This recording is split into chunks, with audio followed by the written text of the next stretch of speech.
In an apparent effort to curry favor with young leftists in the House, Nancy Pelosi and a couple of her sidekicks have issued a new set of rules under the rubric of tolerance and diversity. And these rules basically get rid of all the gendered pronouns, all the gendered references. So suddenly, you're not allowed in House communications to refer to fathers or mothers or grandfathers or grandmothers or brothers or sisters or even stepsons or stepdaughters or father-in-laws or mother-in-laws. The whole gendered vocabulary is essentially abolished by, you may say, fiat. Now, first of all, Nancy Pelosi doesn't believe it herself. And we can see this very simply by just going to her Twitter and checking out how she describes herself. Take a look for yourself. There it is. She's a mother. She's a grandmother. So all of this is a form of political theater, of political kowtowing, you might say. But the kowtowing itself is unconvincing for the simple reason that changing the way gender is described doesn't really get rid of gender itself.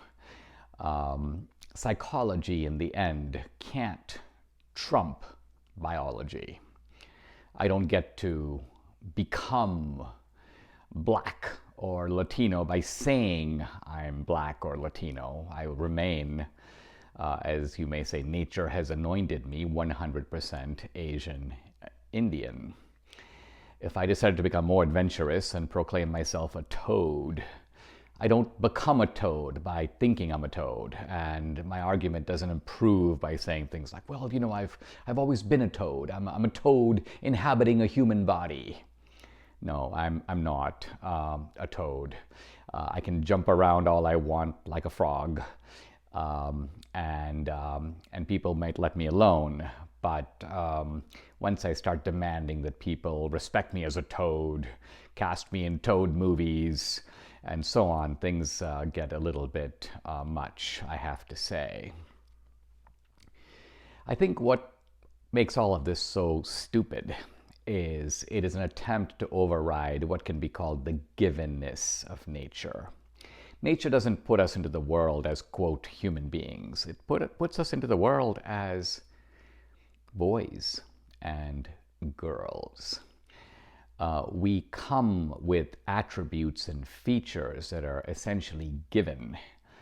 And we might be unhappy about those, but that doesn't change the fact of nature.